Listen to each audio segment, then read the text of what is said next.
Hi everyone, this is Anjali और आज हम करेंगे शिफ्ट रजिस्टर्स क्या होते हैं।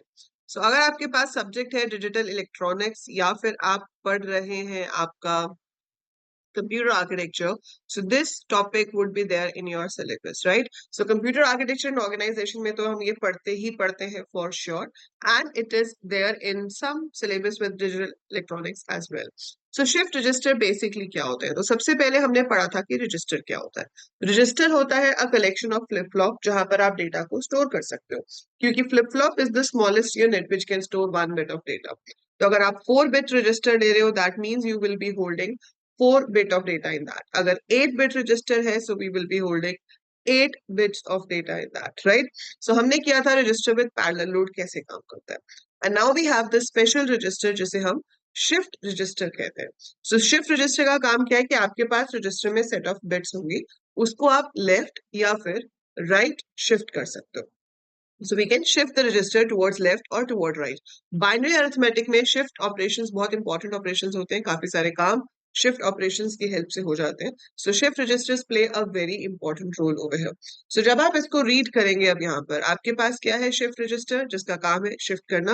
So basically क्या है कि देखो, अगर आपके पास मान लो मैं 4 ग्लास रख देती हूँ, ठीक है, I've kept 4 glasses with you। एक ग्लास है रेड, एक है ग्रीन, एक है ब्लू और एक है येलो, ठीक है। अब हर ग्लास में उसी कलर का पानी है जिस कलर का वो ग्लास है। Now what we want to do is कि जो फर्स्ट ग्लास में है वो मुझे थ्रो करना है, और जो सेकंड ग्लास में है वो मुझे फर्स्ट ग्लास में डालना है, जो थर्ड ग्लास में है वो मुझे सेकंड ग्लास में डालना है, जो फोर्थ ग्लास में है वो मुझे थर्ड ग्लास में डालना है। मतलब हम shifting toward one direction. Let's say मैं राइट साइड पे शिफ्ट कर रही हूँ। अगर मैं उल्टा कर देती हूँ कि मैं फोर्थ वाले को फेंक देती हूँ, थर्ड वाले को फोर्थ में डाल देती हूँ, सेकंड वाले को थर्ड में, फर्स्ट वाले को सेकंड में, और फिर एक न्यू वैल्यू फर्स्ट वाले में आ जाती है। So that's shifting in the other direction से left direction.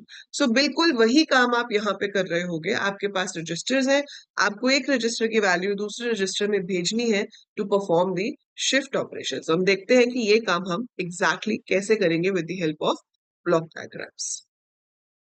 So when you read the particular definition over here, it's mentioned that a register capable of shifting its binary information in one or both directions is called shift register. ठीक है? The logical configuration of a shift register consists of a chain of flip-flops in cascade with the output of one flip-flop connected to the input of the next flip-flop. तो आपके एक flip-flop का जो output है वो दूसरे flip-flop में as input की तरह जा रहा होगा। All flip-flops receive common clock pulse so that वो सेम ही clock pulse पे काम करेंगे। The simplest possible shift register is one that uses only flip-flops as shown in this figure. So आप यहाँ पर देख रहे हो, this is your one shift register, ठीक है। इसमें क्या है हमारे पास, हम यहाँ पर अगर इसको देखें तो ये right shift परफॉर्म कर रहा है। So which shift it is performing? Right shift. How do we know that? क्योंकि देखो ये वाला जो आपके पास है शिफ्ट रजिस्टर लास्ट वाला, ठीक है, इस लास्ट वाले में क्या हो रहा है हमारे पास, we are getting the data. So we are getting the data in this, जो भी इसका आउटपुट है वो बाहर जा रहा है, ठीक है। So we are getting the output outside, और यहां से हमारे पास सीरियल इनपुट आ रहा है। तो जो भी इनपुट है आपका वो यहां से अंदर आएगा, ठीक है। जो ये फोर्थ फ्लिप फ्लॉप में था ये आउट हो गया, सो दिस इज आउटसाइड। जो थर्ड फ्लिप फ्लॉप का आउटपुट था वो फोर्थ में चला गया, जो सेकंड फ्लिप फ्लॉप का आउटपुट था वो थर्ड में चला गया, जो फर्स्ट का था वो सेकंड में चला गया। So every flip flop is shifting its value to the next flip flop, और एक नई वैल्यू इधर से आ जाती है। सो क्लॉक जब भी ऑन होगी, जब भी rising edge of the clock होगा आपका, ये चारों फ्लिप फ्लॉप सेम टाइम पे काम करेंगे। Each flip flop will get the value from the previous flip flop, वो अपने से पिछले वाले फ्लिप फ्लॉप से वैल्यू ले लेगा, और जो लेफ्ट मोस्ट है उसमें नया वैल्यू आ जाएगा। जैसे मान लो इसमें होता 1010, ठीक है। अब जैसे ही क्लॉक ऑन हुई ये वाला जीरो जो है मेरा वो डिस्कार्ड हो गया, so this zero is discarded, ठीक है। ये जो वन था ये यहाँ पर आ गया, ये जो जीरो था ये यहाँ पर आ गया, ये वन था यहाँ पर आ गया, और यहाँ से जो भी न्यू वैल्यू होती वो यहाँ आ जाती। मान लो जीरो है तो आपके पास शिफ्ट के बाद वैल्यू ये बन जाती जो कि पहले ये थी। So when we right shift, आपकी ये वाली बिट डिस्कार्ड हो जाएगी, ये सारी बिट्स एक एक आगे शिफ्ट हो जाएंगी, और इधर से एक एक्स्ट्रा बिट ऐड हो जाएगी। So that is how you have to make a right shift register. ऐसे ही अगर आपको लेफ्ट शिफ्ट रजिस्टर बनाना हो तो वो भी हम बना सकते हैं, ठीक है। वो यहाँ पर नहीं दिया हुआ, मैं आपको बना के दिखा देती हूँ. So we can make a left shift register also, and then हम बनाएंगे bidirectional shift register with parallel load, जो कि एक बहुत बड़ा सर्किट है जिसके अंदर आप पैरेलल लोड भी कर रहे होगे और आप शिफ्ट राइट और शिफ्ट लेफ्ट भी कर रहे होगे. So that I will be explaining you, but before that we will just do the left shift register as well. So इसमें क्या है, an input for clock pulse to synchronise all the operation. So clock pulse है shift right operation in a serial input line associated with shift right, shift left operation in a serial input line associated with shift left. चाहिए तो bye directional के बारे में बताऊंगा. सो हम यहाँ पर अभी सिर्फ राइट शिफ्ट कर रहे थे. अब अगर आपको लेफ्ट शिफ्ट करना होता तो क्या करते आप? देखो, लेफ्ट शिफ्ट करने के लिए अगर मुझे खुद से डायग्राम बनाना है तो मैं क्या करूंगी, मैं यहाँ पर 4 फ्लिप फ्लॉप्स बना लूंगी जैसे ऊपर बने हुए. ठीक है, I make 4 flip flops over here. अब सीरियल इनपुट जो है वो इसमें आएगा. So this is going to get the serial input. इसका जो आउटपुट होगा that should go as serial input to इसके पीछे वाले में. फिर इसका जो आउटपुट होगा that should go as serial input to अपने से पीछे वाले में. इसका जो आउटपुट है it should go as serial input to अपने से पीछे वाले में. और ये जो है ये आपका सीरियल आउट हो जाएगा. और ये सब ऑब्वियसली क्लॉक पे काम करेंगे. तो क्लॉक तो आप सबकी सेम बना ही लोगे. So that will be your clock. So basically इसमें लाइंस जो है वो उल्टी जा रही है. आप इसको ध्यान से समझोगे तो बिल्कुल भी मुश्किल नहीं है. इसका जो आउटपुट है फोर्थ वाले का, उसको घुमा के आप किस में डाल रहे हो, थर्ड वाले में. सो फोर्थ वाले का जो आउटपुट है उसको मैंने घुमा के यहां से निकाल के इसमें डाल दिया. इसका जो आउटपुट है इसको अपने से पीछे वाले में डाल दिया. इसका जो आउटपुट है इसको अपने से पीछे वाले में डाल दिया. और इसका जो आउटपुट निकल रहा है वो आउट हो गया. So that's how we are performing shift towards left hand side. तो आप ये लेफ्ट शिफ्ट परफॉर्म कर सकते हो. सी हो गया लेफ्ट शिफ्ट राइट शिफ्ट, अलग अलग सर्किट्स. पर हमें अलग अलग सर्किट्स की क्या जरूरत है, हम एक पूरा बड़ा सर्किट बना सकते हैं जो ये सारे काम कर दे, जिसको हम कहते हैं bidirectional shift register with parallel load. Right. So bidirectional shift register with parallel load का मतलब क्या है कि वो ये ऑपरेशंस परफॉर्म करेगा जो आप इस ट्रुथ टेबल में देख पा रहे हो. So if it is 0 0, that means no change. There will be no change in my register. जो उसमें पड़ा हुआ है वही पड़ा रहेगा. तो जो वैल्यू अभी स्टोर्ड है वही वैल्यू स्टोर्ड रहेगी. There will be no change in that. Then 0 1 का मतलब है शिफ्ट डाउन. शिफ्ट डाउन को हम राइट ले रहे हैं. ठीक है. शिफ्ट अप को हम लेफ्ट मान रहे हैं. ठीक है. And then you have parallel load. Parallel load मतलब जो फ्रेश वैल्यूज आ रही है वो आ जाए. सो आप इसमें सीधे सीधे देखो, अब 4 ऑप्शंस है. 4 में से कोई एक सिलेक्ट हो रहा है ना. 4 में से कोई एक सिलेक्ट हो रहा है. तो जब मेरे पास मल्टीपल इनपुट्स हो और मुझे उसमें से एक सिलेक्ट करना हो तो which circuit is required, we need a multiplexer. है ना. मल्टीप्लेक्सर का काम ही यही है कि आपके पास 2 raise to the power n inputs हैं और उसके बदले में आपको एक आउटपुट चाहिए. So we are getting 2 raise to the power n inputs, इन बदले में हमें चाहिए single one output. So that is said to be the role of multiplexer. और 2 सिलेक्शन इनपुट्स लगेंगे यहाँ पे हमें, जो हमने S1 S0 ले लिए. तो 0 0 पे नो चेंज, 1 1 पे शिफ्ट राइट, 1 0 पे शिफ्ट लेफ्ट, 1 1 पे पैरेलल हो. तो अब इसको बनाने के लिए आप क्या करोगे, आप 4 फ्लिप फ्लॉप्स बना लोगे. So I made 4 flip flops. हर फ्लिप फ्लॉप के सामने एक मल्टीप्लेक्सर होगा 4x1 साइज का, क्योंकि 4 में से कोई एक ऑप्शन हमें सिलेक्ट करनी है. ठीक है. सो हमारे पास 4 ऑप्शन है, no change, shift down, shift up and parallel load. ठीक है. So the multiplexer is responsible to choose any one of these 4 and pass it to the flip flop. तो आपने यहाँ फ्लिप फ्लॉप बनाया, इसके सामने उसका मल्टीप्लेक्सर बनाया. ठीक है. इसमें से जो निकल रहा है मल्टीप्लेक्सर में से वो डी में जा रहा है. सिलेक्शन इनपुट्स बनाए जो कि हर मल्टीप्लेक्सर में जा रहे हैं.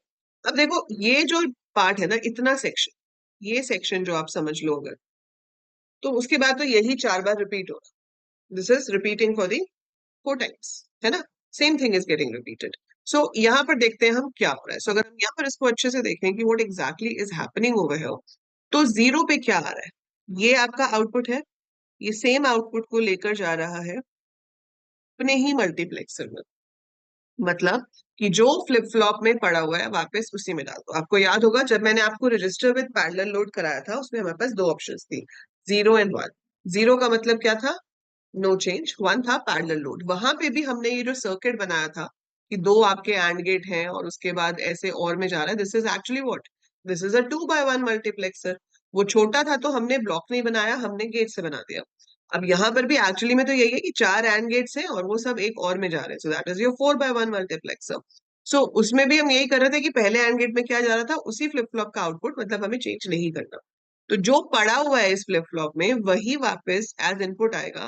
That means there will be no change. तो अब अगर उसमें जीरो ही है और मैं जीरो ही इनपुट में दे दूंगी तो जीरो का जीरो रहेगा। अगर उसमें वन था और मैंने वन को ही घुमा के इनपुट में दे दिया तो उसमें वन का वन रहेगा। ठीक है, so there will be no change, तो उसमें कोई चेंज नहीं होगा। सो जीरो पे आ गया नो चेंज। अब जो वन है वो है शिफ्ट डाउन। शिफ्ट डाउन का मतलब है कि जो पहला फ्लिप फ्लॉप है उसमें तो फ्रेश इनपुट आएगा, सीरियल इनपुट आएगा, लेकिन दैट पॉइंट ऑनवर्ड्स जो आगे की फ्लिप फ्लॉप्स है उसमें अपने से पीछे वाले फ्लिप फ्लॉप का आउटपुट आएगा। तो ये जो A0 है आपका, ये देखो नीचे कहाँ जा रहा है, इसके बाद में यहाँ। So when one option is selected, when shift down is selected, तो पहले फ्लिप फ्लॉप में फ्रेश इनपुट आ जाएगा। उसके बाद जितने भी फ्लिप फ्लॉप्स हैं सब में अपने से पीछे वाले का आउटपुट आएगा। ऐसे ही ये जो A1 है ये अपने से अगले वाले के बाद में जाएगा। फिर A2 जो है ये अपने के जीरो में जाएगा और अपने से अगले वाले के वन में जाएगा। Like this it works. और जब हम ऊपर को मूव करते हैं, सो जो लास्ट है सीरियल इनपुट 2, इसमें फ्रेश इनपुट आएगा। इसमें फ्रेश इनपुट आया, now you have to go up, you have to go up. तो यहाँ का जो आउटपुट है ये अपने से ऊपर वाले के 2 में लिंक हो रहा है। इसका जो आउटपुट है ये अपने से ऊपर वाले के 2 में लिंक हो रहा है। और जो 3 ऑप्शन है 1 1, उसमें सब में फ्रेश इनपुट आ रहा है। यहाँ I0 आ गया, यहाँ I1 आ गया, यहाँ I2 आ गया और यहाँ I3 आ गया। So I'm getting all fresh inputs on the selection input 1 1, that is option number 3. So that shows कि अगर 0 0 होता है so there will be no change, 0 1 होता है तो हम अपने ही फ्लिप फ्लॉप के आउटपुट को वापस इनपुट में डाल रहे हैं, so that will be no change. 0 1 होता है तो डाउन शिफ्ट है, यहाँ पे सीरियल इनपुट आएगा, हर फ्लिप फ्लॉप में अपने से ऊपर वाले का जो आउटपुट है वो आ रहा होगा। 1 0 है मतलब शिफ्ट अप, तो सबसे लास्ट वाले में सीरियल इनपुट आएगा और हर फ्लिप फ्लॉप का जो आउटपुट है वो अपने से ऊपर वाले के 2 में जा रहा होगा। ठीक है, because that is shifting up. And 1 1 पर हम फ्रेश इनपुट ले रहे हैं, तो जो भी फ्रेश इनपुट आएगा वो जाके फ्लिप फ्लॉप में स्टोर हो जाएगा। So that is how bidirectional shift register with parallel load works. So इस तरह से आपका bidirectional shift register with parallel load काम करता है। ठीक है, सो ये हो गया हमारा how shifting is done and how this register work. So अब आपको क्या करना है, आपको यही रजिस्टर बनाना है खुद से। ठीक है, जब आप बनाओगे तो ये लाइंस देख के कंफ्यूज बिल्कुल नहीं होना है। आपको पहले 4 ये बॉक्सेस बनाने, 4 फ्लिप फ्लॉप बना लिए, हर फ्लिप फ्लॉप के सामने 4/1 का मल्टीप्लेक्सर बना लिया, इसका आउटपुट डी के साथ ज्वाइन हो रहा है, क्लॉक तो सब में जाती ही जाती है। बाकी आपको यहाँ मेजर देखना है कि 0 1 2 3 के साथ क्या लिंक करना है, वो मैंने आपको बता दिया। अपने वाले फ्लिप फ्लॉप को 0 के साथ, ठीक है, 1 के साथ ऊपर वाले का लिंक होगा, 2 के साथ नीचे वाले का लिंक होगा और 3 पे फ्रेश इनपुट आएगा। सिलेक्शन इनपुट्स हर किसी में जाएंगे, क्लॉक हर किसी में जाएगी। सो उस बेसिस पे आप इसको बनाएंगे और बनाने के बाद मुझसे इसकी पिक्चर शेयर कीजिए। So you can share the picture with me, let me see कि आपने कितना सुंदर, कितना अच्छा इसको बनाया है, देखते हैं। ठीक है, so go ahead, try making this bidirectional shift register with parallel load. So I hope आपको समझ आया होगा। समझ आया है तो भाई लाइक पे क्लिक जरूर करना है। ठीक है, and share with your friends also who have this particular subject. So जिसके पास भी ये सब्जेक्ट है, जो भी इंटरेस्टेड है हार्डवेयर सीखने में, समझने में, तो उनके साथ जरूर शेयर कीजिएगा। So that is it for this video. I'll see you in the next one.